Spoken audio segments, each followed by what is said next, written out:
बिस्मिल्लाहिर्रहमानिर्रहीम। अस्सलाम वालेकुम तमाम देखने और सुनने वालों को एक बार फिर हाजिर हूँ आपकी खिदमत में एक नई वीडियो के साथ। उम्मीद है मेरी ये वीडियो आपको पसंद आएगी।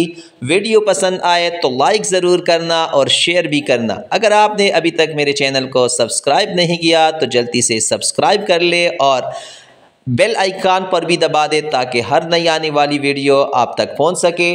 तो चलो शुरू करते हैं। General science class 8 unit 2 human nervous system, इंसानी असाबी निज़ाम। इस चैप्टर के लाइन बाय लाइन इसको हम पढ़ेंगे और ये जो टॉपिक दिए गए हैं इनको आज हम क्लियर करेंगे। तो ये जो टॉपिक है ये है human nervous system, neuron, stimulus, receptor. तो चलो शुरू करते हैं। ह्यूमन नर्वस सिस्टम, इंसानी असाबी निज़ाम। Various organs of the human body play their role as and when required. इंसानी जिस्म के मुख्तलिफ अज़ा ज़रूरत के मुताबिक अपना किरदार अदा करते हैं। These organs perform their duties in a precise way and harmony with each other.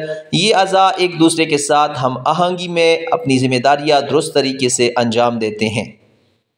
अगर आपने अभी तक मेरे चैनल को सब्सक्राइब नहीं किया तो जल्दी से सब्सक्राइब कर ले और वीडियो एंड तक देखिए। आपने वीडियो को स्किप नहीं करना।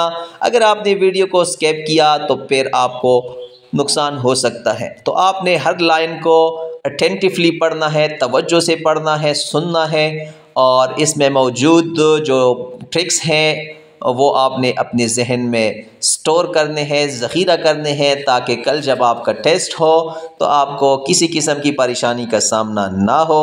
तो इसलिए आपने वीडियो स्किप नहीं करनी। आगे चलते हैं। For example, heart rate and breathing increase during exercise to meet energy requirements of the muscles. मिसाल के तौर पर वर्जिश के दौरान दिल की धड़कन और सांस लेने की रफ्तार बढ़ जाती है ताकि पट्टों की तवानाई की ज़रूरत पूरी की जा सके। However organs can not work properly by themselves. ताहम आज़ा खुद ब खुद दुरुस्त तरीके से काम नहीं कर सकते। They require some signals for proper functioning. इन्हें दुरुस्त काम करने के लिए कुछ इशारों की ज़रूरत होती है। Therefore the nervous system coordinates and regulates all the body function. इसीलिए असाबी निज़ाम तमाम जिस्मानी अफ़ाल को हम आहंग और मुनज़्ज़म करता है। तो यहाँ पर अगर आप देख ले तो नर्वस सिस्टम का मेन जो मकसद है वो coordinate and regulate all the body function है। इनको रेगुलेट करना, इनकी कोऑर्डिनेशन करना, ये नर्वस सिस्टम का फंक्शन है। तो ये चीज़ आपने अपने जहन में रखनी है कि जो नर्वस सिस्टम है, ह्यूमन नर्वस सिस्टम, इसका बुनियादी मकसद क्या है। तो इसका बुनियादी मकसद है coordinates and regulates all the body function. जिस्मानी अफ़ाल को हम आहंग और मुनज़्ज़म करना, ये असाबी निज़ाम का मेन फंक्शन है। अगर आपने अभी तक मेरे चैनल को सब्सक्राइब नहीं किया तो जल्दी से सब्सक्राइब कर ले और बेल आइकन पर भी दबा दे ताकि हर नई आने वाली वीडियो आप तक पहुंच सके। वीडियो पसंद आए तो आपने लाइक ज़रूर करना है और शेयर भी करना है। नेक्स्ट टॉपिक हमारे पास है neuron. The nervous system is made up of cells called neuron. असाबी निज़ाम खुलियात पर मुश्तमिल होता है जिन्हें न्यूरॉन्स कहा जाता है। Neurons conduct messages in the form of electrical signals called nerve impulses. Neuron बरकी सिग्नल की शक्ल में पैगामात मुंतकिल करते हैं जिन्हें असाबी तहरीकें कहा जाता है। Dendrites are fibers of neuron that transmit nerve impulses to the cell body. Dendrites neuron के रेशे होते हैं जो असाबी तहरीकों को सेल बॉडी तक पहुंचाते हैं। तस्वीर में आप देख सकते हैं ये जो रेशे हैं ये सेल बॉडी को पैगाम पहुंचाते हैं, इम्पल्सेस ट्रांसमिट करते हैं। Cell body is the thick part of the neuron that has the nucleus and most of the cytoplasm. Cell body क्या होता है? Cell body न्यूरॉन का मोटा हिस्सा होता है जिसमें न्यूक्लियस और ज़्यादातर साइटोप्लाज्म होता है। Axon is the neuron fiber that transmit nerve impulses away from the cell body. Axon neuron का रेशा होता है जो असाबी तहरीकों को सेल बॉडी से दूर ले जाता है। यानी न्यूरॉन बेसिकली क्या है? सेल्स हैं, खुलियात हैं और ये ह्यूमन नर्वस सिस्टम इन्हीं न्यूरॉन से बना होता है। ठीक है। और न्यूरॉन का काम क्या है? ये मैसेज कंडक्ट करते हैं इलेक्ट्रिकल सिग्नल की सूरत में, और इन इलेक्ट्रिकल सिग्नल को नर्व इम्पल्सेस कहा जाता है। फिर आप शक्ल में देख सकते हैं ये बेसिकली एक न्यूरॉन सेल हैं, और इसके जो मेन हिस्से हैं वो भी आपको दिखाए गए हैं। दरमियान में जो गोल पार्ट है, हिस्सा है, ये सेल बॉडी कहलाता है, और इससे जो ये रेशे निकले हुए हैं इनको डेंड्राइट्स कहा जाता है। और फिर सेल बॉडी से ये रेड कलर की जो लाइन सी निकली हुई है इसको एक्सोन कहा जाता है। ये भी दरअसल रेशे होते हैं। डेंड्राइट्स क्या करते हैं, नर्व इम्पल्सेस सेल बॉडी को ले आते हैं। सेल बॉडी कंट्रोल हाउस है न्यूरॉन का, जो नर्व इम्पल्सेस को प्रोसेस करता है और फिर एक्सोन के ज़रिए आगे ट्रांसमिट कर देता है। आगे हमारे पास है टाइप्स ऑफ न्यूरॉन के अक़साम। तो बेसिकली न्यूरॉन्स की 3 अक़साम होते हैं। Neurons are of 3 types, neuron 3 अक़साम के होते हैं। पहली नंबर का जो न्यूरॉन है उसे कहते हैं sensory neurons, transmit nerve impulses from receptors to the central nervous system. Sensory neuron receptor से मरकज़ी आसाबी निज़ाम तक असबी तहरीकात पहुँचाते हैं। Motor neurons transmit nerve impulses from the central nervous system to the effector. Motor neuron मरकज़ी आसाबी निज़ाम से अफेक्टर्स तक असबी तहरीकात पहुँचाते हैं। Interneurons are neurons of the central nervous system. Interneuron मरकज़ी आसाबी निज़ाम के न्यूरॉन होते हैं। They transmit nerve impulses from sensory neurons to the motor neurons. ये सेंसरी न्यूरॉन से मोटर न्यूरॉन तक असबी तहरीकात मुंतकिल करते हैं। डायग्राम को आप देख सकते हैं, ये जो 1 लिखा हुआ है ये सेंसरी न्यूरॉन है, ठीक है, और 3 जो लिखा हुआ है ये मोटर न्यूरॉन्स हैं, और इनके दरमियान में जो 2 नंबर का न्यूरॉन है इसको एंटर न्यूरॉन कहा जाता है, और ये इन दोनों को आपस में क्या करता है, मिलाता है, ठीक है। बेसिकली जो एंटर न्यूरॉन है ये सेंट्रल नर्वस सिस्टम न्यूरॉन कहलाता है, और इसका काम क्या है, ये नर्व इम्पल्सेस को ट्रांसमिट करता है सेंसरी न्यूरॉन से मोटर न्यूरॉन को, ठीक है। सेंसरी न्यूरॉन से ये नर्व इम्पल्सेस यानी इलेक्ट्रिकल सिग्नल लेके मोटर न्यूरॉन को देता है, ठीक है। सेंसरी न्यूरॉन का फंक्शन क्या है, ये नर्व इम्पल्सेस रिसेप्टर से वसूल करके सेंट्रल नर्वस सिस्टम यानी CNS को हवाले कर देता है। फिर वहाँ पे क्या होता है, प्रोसेस होने के बाद एंटर न्यूरॉन के ज़रिए यही जो नर्व इम्पल्सेस होते हैं ये मोटर न्यूरॉन्स को मुंतकिल हो जाते हैं। आगे है डू यू नाउ, क्या आप जानते हैं, any change in the environment which has some influence on a living organism is called a stimulus. माहौलियाती तब्दीली जो किसी जानदार पर असर डाले उसे मुहर्रिक कहते हैं। Sense organs or cells which receive stimuli are called receptors, that is eyes, nose, etc.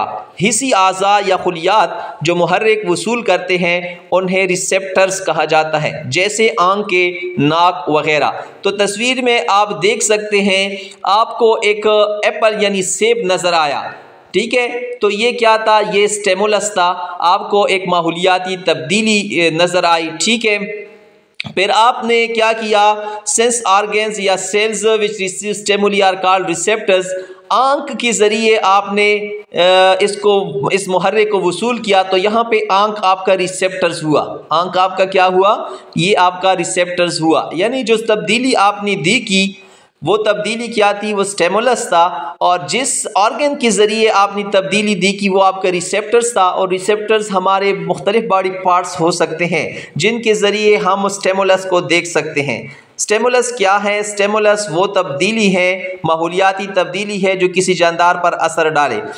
आगे है अ मसल ग्लैंड और organ capable of responding to a stimulus is called an effector. कोई भी पट्टा, हुदूद या उज़्व जो किसी मुहर्रिक का जवाब दे सकता हो इफेक्टर कहलाता है। The change in activity of the organism according to the stimulus is called a response. मुहर्रिक के मुताबिक जानदार की सरगर्मी में होने वाली तब्दीली को रद्द-ए-अमल कहा जाता है। तो पीछे हमने पढ़ा कि आपने कोई चीज़ दी की, यानी अब इस तस्वीर में आप देख सकते हैं कैक्टस का एक प्लांट है, ये आपका स्टिमुलस है, ठीक है।